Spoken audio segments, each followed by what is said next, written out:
University of Washington. So happy to have you guys here today. You guys chose a great day to come. It is the first day of our spring quarter classes in session. The Cherry Blossoms are in bloom, and you guys are going to be embarking on a wonderful 75-minute walking tour of our campus. Before we do that, of course, we want to do a little bit of a talk about, what you need to know, some important points, and some information that is important now that you guys have been admitted to the University of Washington. So before we get started at all, can we give ourselves all a round of applause for getting into the UW?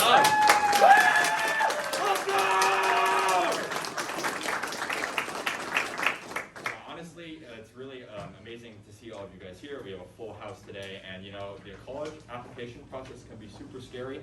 I don't know if it's more scary for the child or the parents, but at the end of the day, we all made it, and we're here today to talk a little bit more about the University of Washington. We're going to go ahead and introduce ourselves really quick as well. Your wonderful guests who are going to be taking you along this 30-minute presentation adventure. My name is Dylan Francisco. I use he, him pronouns. I'm a fourth year here at the University of Washington studying architectural design and construction management, and I'm from Bellevue, Washington here in state. Hello, my name is Tisby. It's pronounced like a frisbee. I use she, they pronouns, and I'm from the Bay Area in California, more specifically San Jose, Los Gatos area. I'm a senior studying comparative history of ideas, or CHID, with a minor in environmental studies. I also work for our UWild outdoor education program, and I'm in a lot of clubs in school, so extracurricular questions I can also answer a lot. Yeah, and speaking of questions, we're going to be going on a 20-minute presentation followed by a question and answer session at the end. So please leave all questions to the very end. We're just going to talk through things, and if you have any questions after, we're going to go ahead and have that after. Alrighty, let's go ahead and get started. Am I starting? Okay, cool. Yeah. Alright, so your first step is going to be creating your UW-Net ID. This is a super important part about being a student. This is going to be your email. It's going to be just like a lot of things that people are going to see and that you're going to use for a lot of different things on campus. So we recommend making it simple, easy, and also professional. So no like macaroni 305. Mine is Liz Ryan, which is the first four letters of my first name. Tisby is a nickname, and the last four letters of my last name combined. Simple, easy. Some people will do like first letter of their first name and then their last name. Something that you would not be embarrassed to send to your professor. You also cannot change it. So get it done the first time, and it's important to have this early. You'll use that UW-Net ID to do a lot of these other processes that we'll talk about in a bit.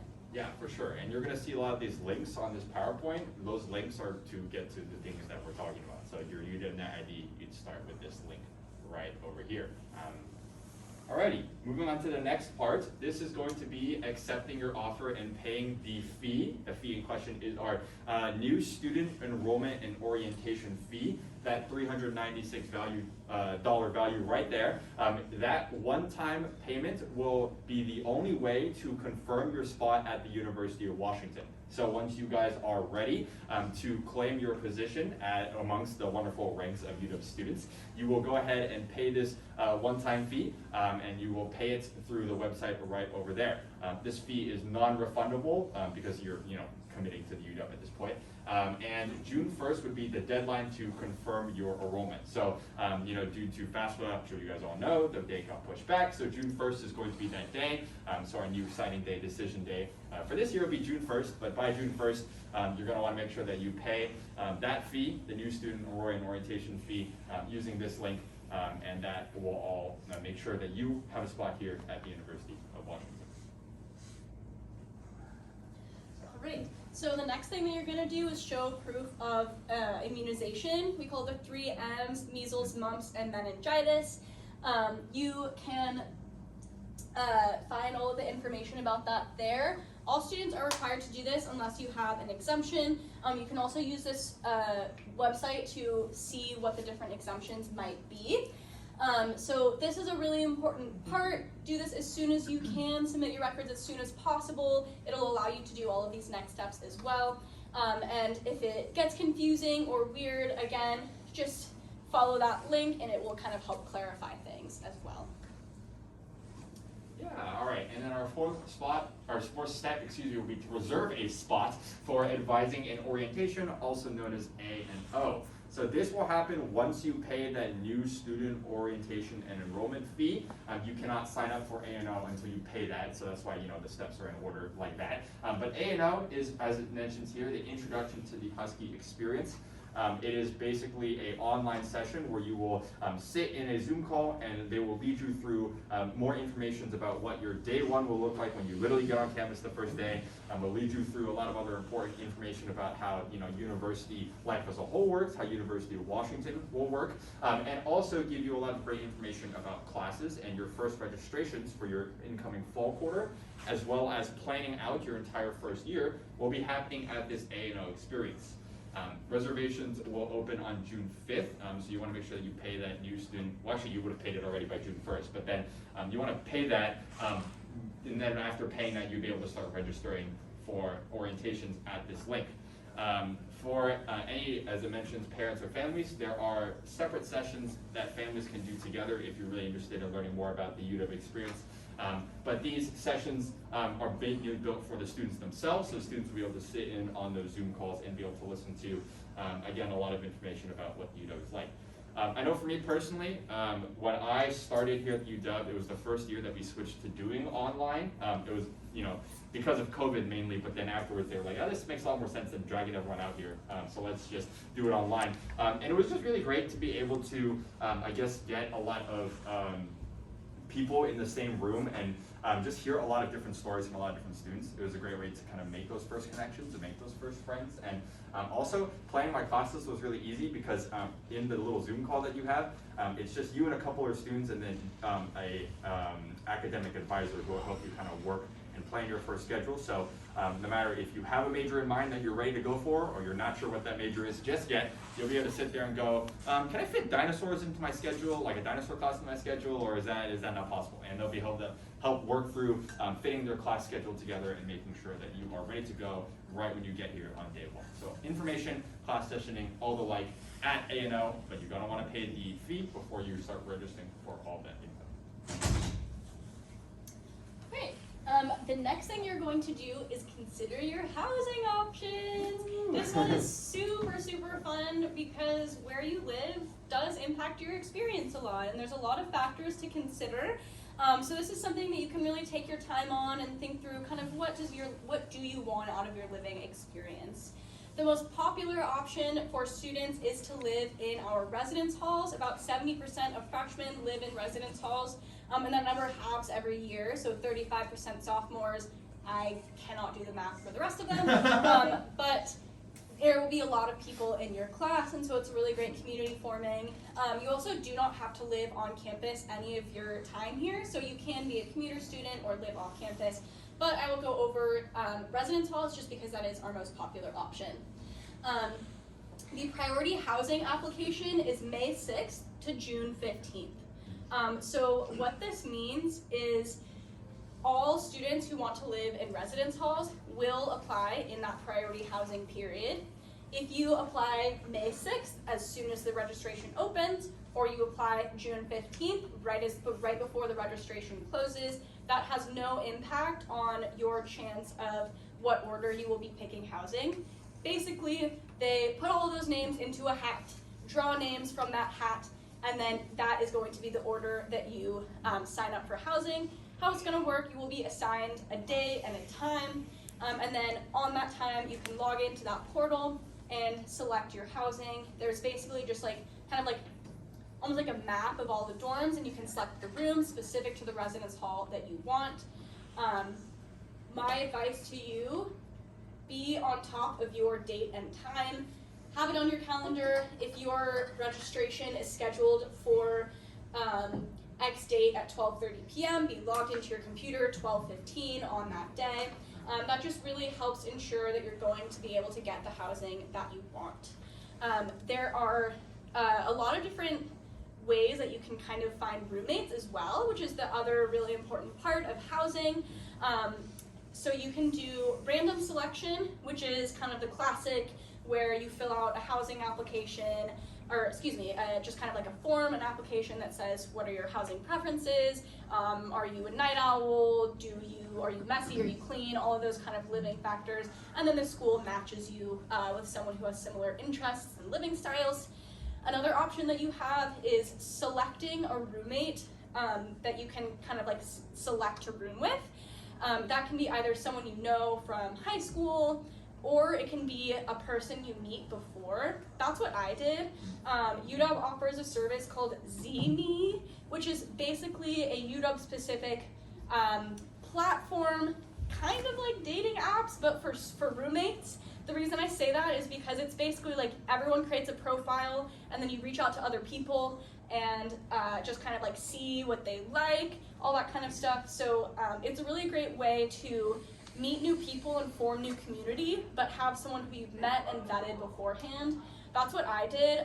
My freshman year roommate I met through ZMe, and we get along so well. We're actually living together next year after we graduate, so it'll be 5 years that I've been living with my freshman year roommate that I found through this system. It's really nice because I feel like I totally knew that we would get along. I met her beforehand. I was super comfortable living with her, but I also made a new friend, and that was really helpful in kind of like helping me actually form that community and step out of my comfort zone. Another option that we have that I wanted to mention is the Greek system. If you do want to live in the Greek system, that is also totally an option. That happens more toward right before school will start. So if you're thinking of doing Greek life, something that we recommend is still signing up for housing. You can drop that housing closer to the deadline, but it allows you to still have reserved housing if you end up getting to the beginning of the quarter and decide, actually, this isn't really for me, and you want to live in the dorms. That just kind of ensures you'll have something. And so if you decide to go to Greek life, no harm, no foul. If you end up wanting to live in the dorms, then you'll have that kind of safety net in place. Yeah, I think it's also really important to mention as well that when it comes to like getting to know people, that's why we have this like whole window, right? Because then you have time to kind of like, as Susie was mentioning, like find somebody, like maybe check out like different maybe potential roommates that might work or might not work, and you know that can apply to a lot of like levels, obviously, with different ways of doing it, but that's why we kind of have that window. In terms of like seeing some of the campus options, I want to mention that on the tour that will be happening after this info session, we'll be seeing the outside of our North Campus, or we'll be on North Campus, which is one of our two residence campuses, and we'll be able to see outside the dormitories. However, we're not going in any dormitories themselves because that is a separate tour run by the Housing and Food Services Department. So if anyone's expecting to go in a building today, unfortunately that won't be the case. However, you're more than welcome to go on the Housing and Food Services website and then book a housing tour through the Housing and Food Services. You know, it's a little confusing with the Housing and Food Services versus campus tours, but that's how that's going to work if anyone's interested. And I think that's really important as well because I know a lot of you are maybe interested in that. There's also a lot of detailed info just online about like what each of the floor plans. Yeah, that link will take you to a lot of great resources regarding like floor plan layouts, pictures of the inside. If you really care about things like square footage, you know, like as an architect major, that's really important. But like, you know, you want to really get nitty and gritty, you know, the square footage, like what kind of wood paneling do they have in my room? Like that kind of thing. You can get nitty and gritty with that kind of detail right over there on the website if you'd like. But you know, obviously we understand that housing can be different for many different people. So we talk a lot about housing because a lot of students go into housing, but if that's not for you as well, there's other options that can pertain to students. All right, that's a lot about housing. Let's talk about something that is also very important though, which is about your Husky card and submitting a photo for it. Your Husky card is basically your key to services across campus. So a lot of our buildings here will lock after work hours, quote unquote, at 5 p.m. So you'll need your Husky ID to get into your building. Some other places around campus are only major specific, so you're only going to be able to get into your building or room if you're in that major no matter what. And you don't want to be that guy who's knocking on the door like, let me in please, I'm late to class, and everyone's just staring at you, but then no one goes to help you. I've had that happen to me a few times. So it's really important that you have your Husky ID. And you know, because you're showing your Husky ID around a lot for things like getting into buildings, paying for the printer, paying for your food, or maybe even picking up a package at the dormitories, you're going to want to have a nice spiffy picture for when you show your ID to everybody and all that kind of stuff. So you're going to want to submit your photo to that wonderful link by Tisby over there as soon as possible to ensure your Husky card arrives before you get onto campus. There are opportunities to take photos at a different time, but honestly that's like really a big hassle, and I'd rather get a nice photo like beforehand, and I know I'm really good at.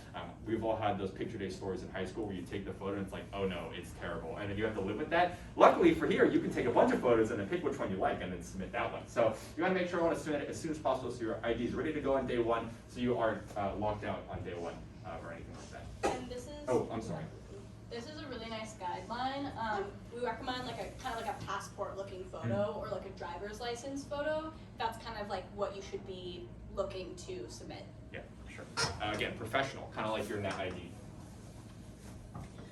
Okay, we are going to be wrapping up pretty soon, but we want to go over some really important dates as well. So the first is, drum roll, April 20th, we have our Admitted Students Day. Woo! Yeah, us tour guides are so excited about this day. It is a huge event on campus. Thousands and thousands of students and families come, and it's a really, really nice way to just kind of get the layout of the school. I went to my Admitted Students Day when I was an incoming student, and it was what made me it solidified my decision to come here.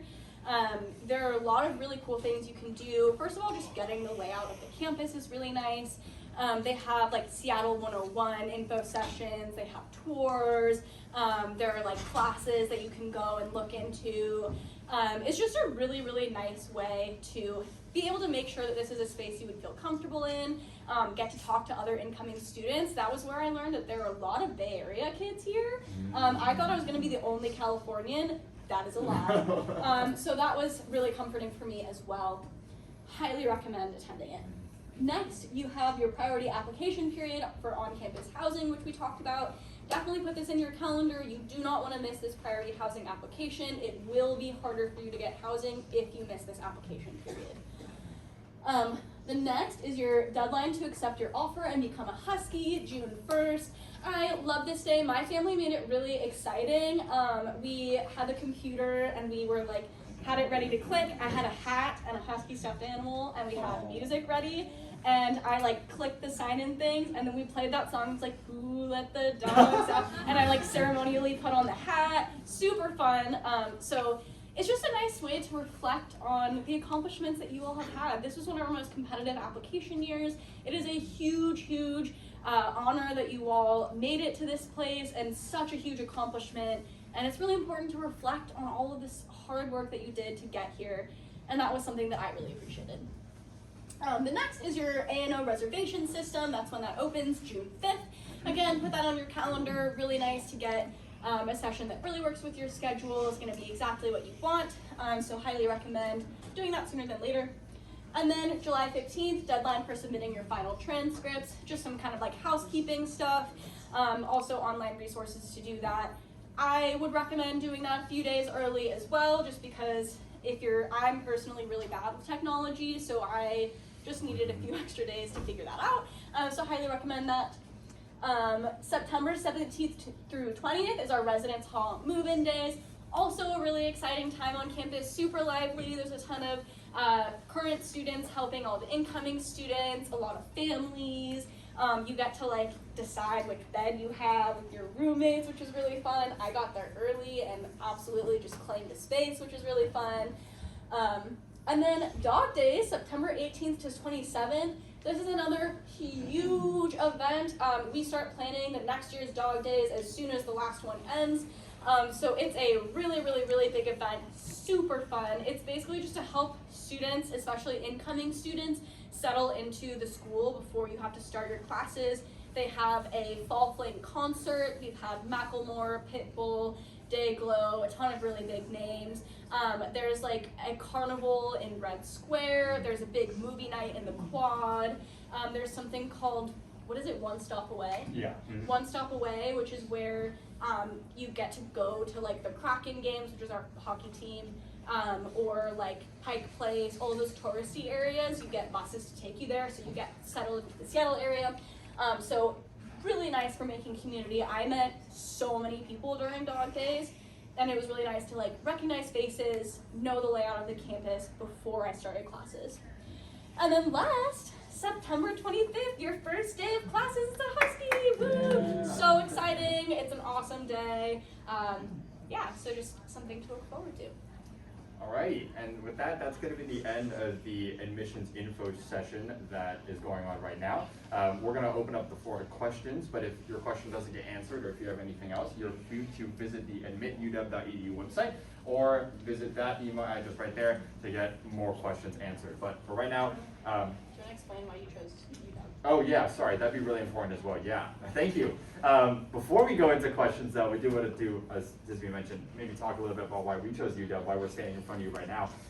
So for me, I'm an in-state student, so UW was kind of in my backyard. I'm sure no matter where you all are coming from, there's probably a big, public, large university in your backyard that maybe your parents or maybe other people around you are telling you, you can just apply to this school because it's like right there and it's like really cool, you should just apply. So for me, that was here, but I didn't really get the hype until I was on a tour, just like you guys right now. And I was sitting right in this room and I was like, wait a minute, there's like so much here that is like offered that I feel like I don't have to compromise when I come here to the UW, right? And when it comes to other universities, maybe I might not have things like the major I want or the location I want, or maybe I won't have the resources or community that I think support me. But here at the University of Washington, you can kind of be really greedy and pick and choose what you want because of the resources that are just so ample and so just present and available for a lot of students to have. So that's why I really decided that the University of Washington was for me.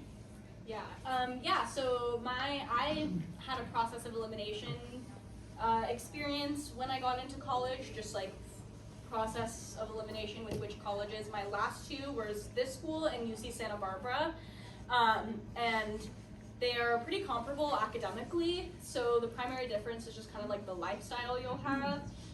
So I decided to come to UW because I thought I would be happier here. I really liked that we have a sports team, not because I like sports quite honestly, but because it creates really nice student spirit and school spirit. I loved the location. I'm really into the outdoors, so that was a huge draw to me. I've never lived in a city, so that was a huge draw to me. I wanted a pretty campus, so that was a huge draw to me. All of the programs were really interesting. I'm gonna be honest, I almost didn't come here because of the weather, because I grew up in a really, really warm place, and I am so glad that I did not listen to that little voice in my head. I ended up thinking, I'm not gonna let the weather hold me back. I can cope, and I wanna go to the school that I think will make me the happiest, and I'll figure it out. Totally worked. I adjusted to the weather really, really easily, and I kind of like Seattle weather now. Controversial opinion for us Californians, but it's really nice. You don't have those rainstorms that shut down all the highways and give you all those landslides. It's just kind of constantly drizzling in the winter, and the summers you pay your dues, and then you have these beautiful, lush green summers. The sun sets at 9 or 10. Everyone's out. So I'm really, really thankful that I chose this school and didn't let that factor hold me back. Because basically every other aspect I've absolutely found is so fulfilling, including the weather. Yeah. All right, and with that, now we're going to open up the floor to questions. This is also a great time to run to the restroom before the actual tour starts. So, all righty, who's got some questions? Anybody? All right, hand in the back there, yes. Two-part question, the link to the Z-Meet or whatever you said, is that on there? It's not on this PowerPoint, but if you just It's not on Google the it. PowerPoint, but it's in there for the Yeah. dating app, whatever you want to call Yes. it, roommate. So that link is there in the housing section? Yeah. Okay. How does having a roommate affect your priority for picking the housing? Are you tied to that roommate, so whichever one gets pulled out of the hat first, then that person is picking for both of Yes. you, or is it three of Oh. you, whatever? Go ahead. Yeah, so what happened for me, if you're doing like random roommates, doesn't matter, you sign Right. up by yourself. If you are choosing someone, then you communicate, log on at the same time, and then choose housing together. Okay, so you're tied to that person, and you Yes. both get the same sign-in date, so it doesn't make it worse or better to have a roommate, it's still, Yeah. okay. All right. Great question, thank you. Any other questions? Yes? Sorry, that A&O session where you talk about classes, is that when you actually register for courses? I didn't see anything about course registration in the timeline. Yeah, so you will be registering for your first quarter, your fall quarter. at that A&O session. After that, your quarters, you'll be registering on your own, but that incoming fall quarter will be registered in that A&O. They'll walk you through like how to get on the website, and then how to put your classes in like the sign up here, and then you check, and then you do all that. So that will be walked through, so that you'll be able to do it on your own for every other quarter after that. And then I'll also plan out a yearly schedule if that is what you want. Really helpful for me personally to get a year-long overlook of what my year is going to look like. But you know, if you're just like, I want to focus on like the first quarter ahead and we'll figure out the rest later, like they'll help you with that as well. But yeah, definitely help you with the first quarter. That's like the requirement, so they have, yeah, they'll help you there. How is the advising organized? Is it just overall for the whole campus, or is it specific for your major? Is there anything like That's a great question too. Yeah, so every student receives a general advisor, and that's just like alphabetical by last name. And then there's also departmental advisors. You can visit them whenever you want, but once you do declare a major, they'll kind of transition to that being your primary advisor. So I could use my general advisor. I did in the beginning. Lauren, she's great. Shout out to Lauren. But then I transferred to my major advisor, Cynthia, and I'm primarily communicating with her now. Yeah, for sure. And for this A&O session, you'll be talking with your general advisor. In the back. Yes, hi. I also have a two-part question. One is, when do students typically pick their majors, and how hard is it to switch majors, like from history to political science? And then also, how hard is it for students to take classes outside of their major, like if a history major wanted to take classes in the business school, if that's possible at all? Yeah, I can start with that. So, to reiterate your question, so the first question was regards to switching majors and like when do students typically declare their major. Most students typically will have their major in mind, and going into their incoming freshman year, they'll have either declared a major or they'll have a major in mind that they want to go for. Some of our majors that you might have seen are what they consider to be called capacity constraints, so you apply again. So in that case, you'll be on the pre-major track to go there, but like you're still like on the path to that major. So most students, when they come in, are primarily in a major, or they're on the path to a major that they will apply to later. That doesn't mean that it's weird if you come in undeclared or undecided. That is a very viable option for a lot of students, and we are one of the few universities that allows students to come in undeclared and decide their major later. For your second part of your question, with regards to switching majors, I'd say that switching majors really depends on the specific major you want to switch into. As I mentioned, we have those capacity constraint majors that can be a little bit more difficult because they only have applications open at certain times to just switch into. But like our open majors, like if you want to switch to a language major, those are open majors. You can just declare and switch like, well, not like that, but like you'd be able to a lot more easier switch at that time and still graduate in those 4 years, as long as you work with your general academic advisor to kind of make sure your schedule will be able to get there on time. And then could you remind me of your last question again? I'm sorry. Sorry, yeah, it was pretty excited too. My last question was, if you are a history major, how hard is it to take classes in other schools? Like, Yes, so taking classes in other majors definitely depends on the class again. If you want to take a lot of entry-level classes, a lot of those entry-level kind of generic classes are pretty easy to get into. For instance, I know like a lot of students who take Architecture 101 from the architecture department. It's really easy, and it helps fulfill a lot of the history requirement, or like that requirement that is related to history. A lot of students will take Architecture 101. But if a student who is not in my major wanted to take like my Architecture 362 class, that's going to be a lot harder because that space is smaller and they were reserved first come, first serve, right? And then the first come, first serve would be for people in that major. So I'd say a lot of entry-level classes, like if you want to just take dance for fun, like Tisby takes dance.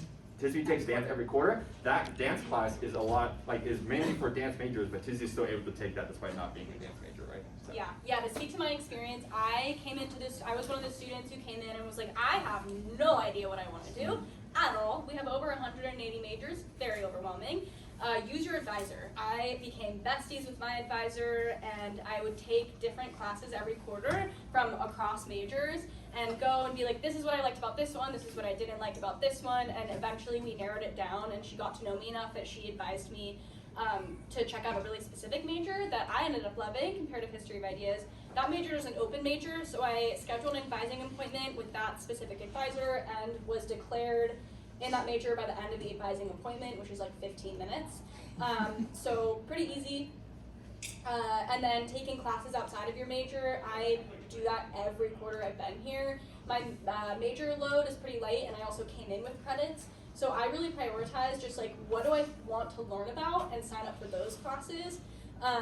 Yeah, so in the American Indian Indigenous Studies Department, Environmental Studies, and Sciences, Dance. I essentially have like a bunch of different minors without actually declaring a minor, so that's totally an option.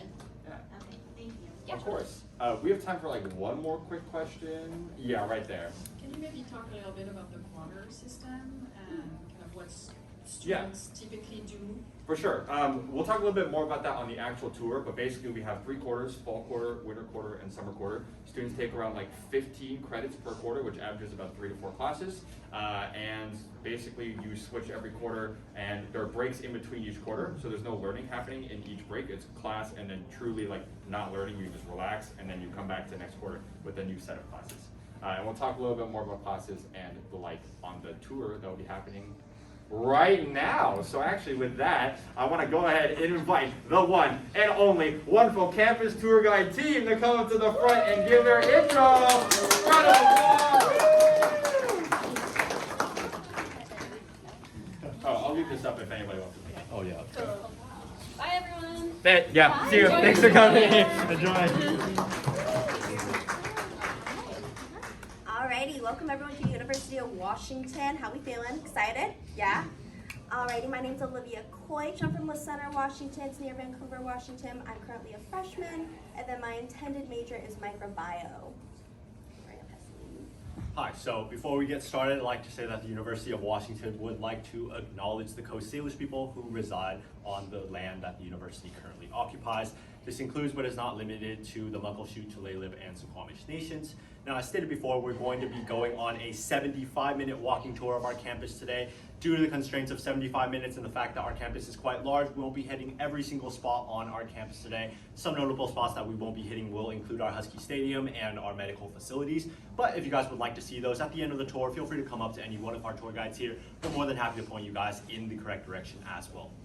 Now, one more thing we'd like to point out is the fact that University of Washington is built on quite a hilly campus. We will be facing quite a few stairs on some of our locations in our walks today. We do try our best to avoid stairs when possible, but just putting that preface out there that there will be stairs. So if you guys would like to have a route that does not take stairs, feel free to come up to us as well. We're more than happy to accommodate that as well. Now, a little bit more about myself. My name is Alan Lin. I use he, him pronouns. I am from Irvine, Southern California. I am here as a first-year student. I'm a freshman, and I'm intending to study ACMS. It's a very long acronym. I won't tell you guys what that is. People will probably get bored if I tell you guys what it is, but if you're in my group later, you will learn more about that. Now, my group today is the Mountain is Out card. So if you guys have the Mountain is Out card, you guys will be following with me later when we get outside. I'll hand it off to Kristen now. Alright, hello everyone, my name is Kristen. I use she, her pronouns. I'm currently a junior here studying industrial design. I'm originally from Bellevue, Washington, which is just 30 minutes away from Seattle, so I'm really, really close to home as an in-state student here. If you have any housing questions specifically, I'm the gal to ask. I'm also a couple of things that I do here on campus. I currently sing alto in one of our a cappella groups here at UW, and I'm also part of Voyage UW, which is a student-run travel magazine. If you guys have the columns card or the dubs up card, both of these groups will be in my tour group today. And then I have the W card, so if you have this card, please follow me.